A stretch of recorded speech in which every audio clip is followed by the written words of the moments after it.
Hello, anybody watching? My name is Dylan, and I like to build houses in The Sims 4. Today I am building a 4-bedroom, 2.5-bathroom colonial house. This house is actually based off of Bernie Sanders's Burlington, Vermont house that he's had for quite a while. Reason I decided to build this house is because tomorrow is Super Tuesday in the United States, and a lot of people are going to the polls to decide who they want to be, to make their vote count for who they want to be the Democratic nomination for president, nominee for president.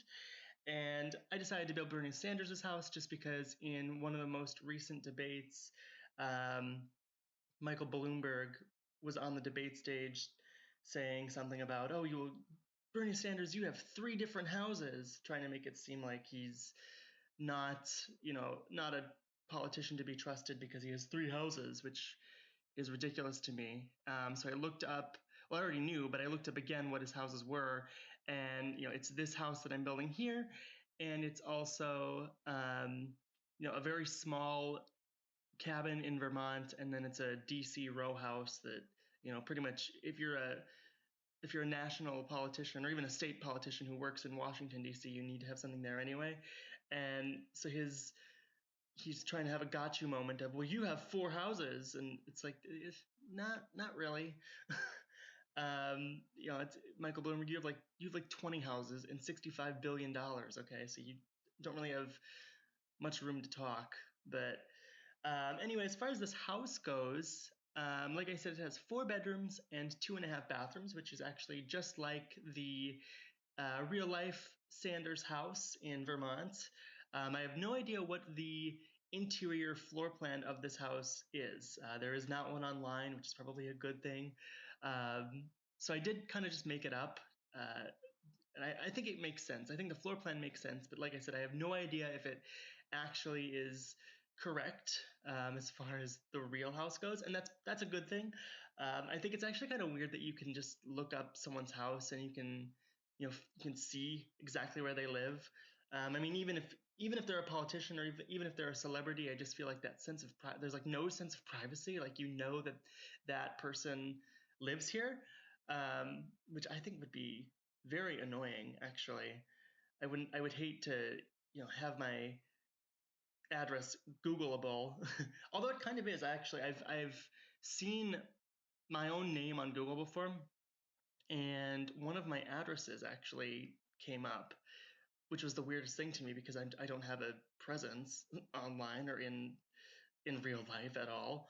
Um, but if you typed in my name, you could see where I lived at some point in Minnesota. You could see the people I lived with, um, and that one really weirded me out. How you can see like the group of people that you lived with. So it says like my name and my ex-partner's name is online together saying we live together. I'm like, no, we do not.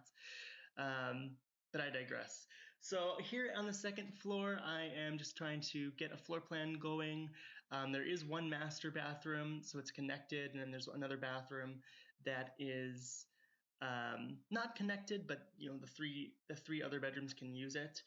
All the bedrooms in this house ended up pretty decently sized. One of the bedrooms is actually a little bit on the smaller side, but it works for a child's room. In fact, once I get to furnishing the place, you can see I actually only furnished Bernie Sanders and his wife Jane's master bedroom, only because I don't know, I didn't feel like doing the entire interior bedrooms because I don't know who still lives here. I don't know what their grandchildren's interests are, and I wanted to keep the house.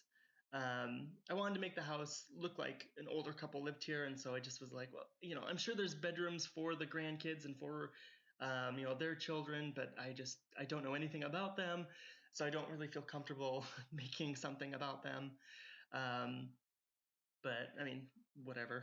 You can actually see in some of the pictures of this house, I did create a Bernie Sanders and Jane Sanders sim, and then I went ahead and had them take pictures of themselves, and I posted them in the house itself. So I think above the fireplace, eventually there's a photo of Jane and Bernie together, and then I think there's another one in the office of Bernie Sanders. There's one in the living room of his wife, and then there's one in the bedroom of them as well, which I think is a really nice touch. A lot of times when I go into people's houses that they've made on Sims, I've noticed a lot of other people are very good at like making the house feel like an actual home, which I think is great. It's something that I always try to do. I always strive to do that, but I never really think about what else I could be doing. So this is actually the first time I've ever, I think, released a house or put a house on the gallery that actually showed the people living there. Like I've built houses for specific Sims before, and I'll even put it in their gallery description and be like, this house is built for this family or whatever. But this is the first time I've made it look like people actually live here. At least I think, and I think it turned out really nice. This house is in fact base game only, except for right now you can see the columns that I use on the exterior for trim. I ended up changing those at the last minute. I don't remember if I caught it on camera or not, but I did change them to the base, or to the, not to the base game, to the white columns that come with Get Together, just because it looked a little bit better. I like those white columns that's on the house right now, but they just didn't quite work once I was trying to have the final house. I just thought that those columns with that weird chunky bottom um, was kind of weird, and I just didn't like it. So I did change that, but that is the only thing that you can see in this house that is not from the base game. Everything else is, and in fact, even if you don't have Get Together, you're not really missing much because it's only some trim for the siding that is not from the base game anyway. You can kind of see on that front of the house, with the landscaping, there's a wall right there. After I went through the pictures and built this house, I realized that's not just a random little wall. It's actually the real life house is built on a slope, and so there's a wall or like a retaining wall up where where the ground starts to rise a little bit. And I didn't realize that until after I already put that in. And so when I tried to um, raise the ground again later, it didn't work because the whole house had already been built. So I decided just to leave it. So it's not accurate really, and the yard is pretty flat, just like most of my Sims houses. But that's fine. It just makes it easier for Sims to go into. See, that's what I'm doing. I'm really thinking about all the people who they want to make it nice and easy for your Sims to walk into. So that's obviously what I was doing. I do nothing but think of other people. So I'm a pretty great person. So here I am adding just a little bit of terrain paint to the ground just to make it look a little bit more finished, a little bit more perfect. One thing I've noticed when making these Sims houses is I never really realized how long some of the stuff takes to do. Even just with this house, which is relatively simple, this house took me about 2 hours to, look at the pictures and get the yard going and do the interior. Yeah, it took about 2 hours, which really surprised me. I always thought that I did things a little bit faster, but I don't. It takes quite a bit of time. So this video is actually sped up about 9 times. So I think, yeah, I had like 2 hours, more than 2 hours worth of footage, and I was able to condense it down a little bit here to about 15 minutes. But problem with that is sometimes I don't really know what to talk about for 15 minutes because I haven't really done this all that often. But yeah, whatever. What else can I talk about? Well, like I said, tomorrow is Super Tuesday. In the United States, we have 14 different states that are going to be going to the polls. And as of this recording, it looks like, based on polling, that Bernie Sanders might be able to come out on top as far as total delegates go when the day is over tomorrow, or I guess on Wednesday we'll really find out. But right now we've got other more quote-unquote moderate candidates dropping out. We've got Joe Biden just did really well in South Carolina, and now Pete Buttigieg just dropped out. And so the thought is that maybe some of his voters will coalesce behind Joe Biden. Some of Buttigieg's voters will go behind him, and that might make it so some of the states where Joe Biden is polling in less than 15% all of a sudden, if he gets this extra bump from Buttigieg, now he's going to get more delegates, and it'll just make it so a contested convention is more likely, which some people are really for, I suppose, if your candidate is not Bernie Sanders, but then if your candidate is Bernie Sanders, um, you might not be looking forward to that, because then the idea is, he might come in with a plurality of delegates, but not a majority, and what is going to happen there, well, we don't really know. So that's what's all going on, this week. It's going to be a pretty busy day tomorrow, at least as far as, watching the returns come in. But I don't really know what's going to happen. I'd love to be able to say with certainty, oh, Biden's going to win this. Oh, Bloomberg's going to win this. Oh, Bernie's going to win this. I have no idea. It's a little bit frustrating. Usually in 2016, when we had the presidential uh, Democratic primaries, at least on the Democratic side, it was pretty easy to figure out, Hillary Clinton was going to win. She stayed ahead in the total delegate count for the entire race. Had a lot of superdelegate pledge support before they even voted.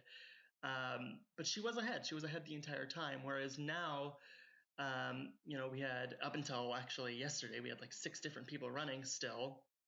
But now we're down to like 4, because 2 people dropped out. Well, I guess Tom Steyer dropped out on Saturday. Pete Buttigieg dropped out on Sunday. And now Amy Klobuchar is dropping out today. If she hasn't already, she's literally going to today, and she's going to talk to the Biden crowd in Dallas, or at least that's the rumor. That's what Twitter is telling me.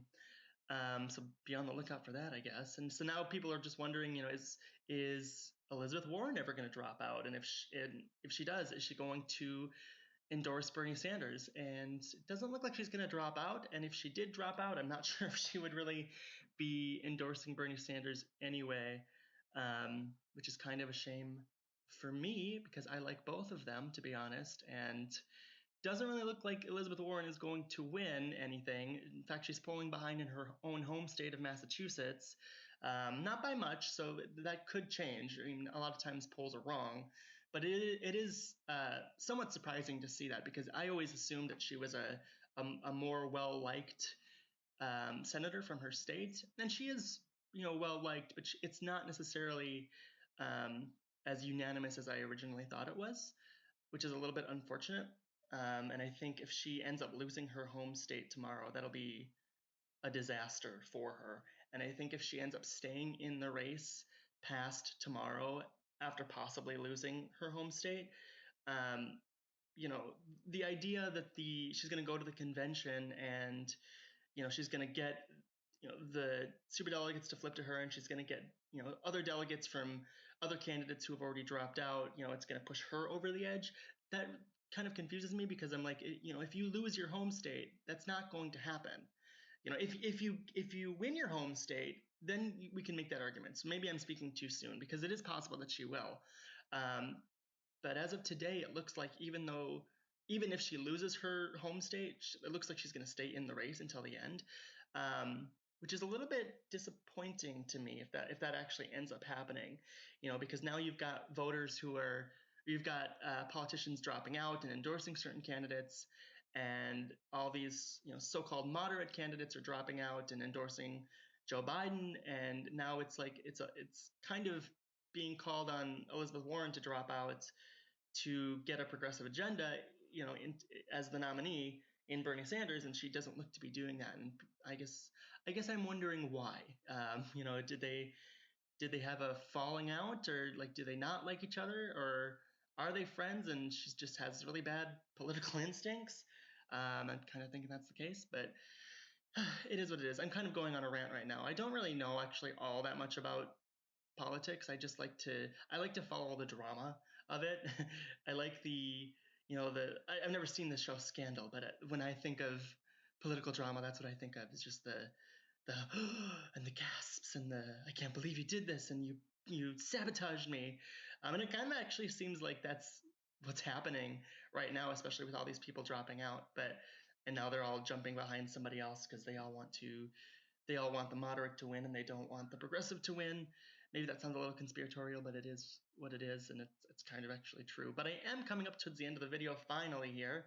Gonna get some screenshots in a second. There is the house itself. So as we go through the screenshots, I'd just like to thank you for watching this video. If you would like to subscribe, feel free to hit the subscribe button. And if you'd like to see anything else from me, feel free to let me know and I will keep making these types of videos. My next video will not be so vaguely political. So I hope you have a wonderful day. Thanks so much for watching. Bye-bye.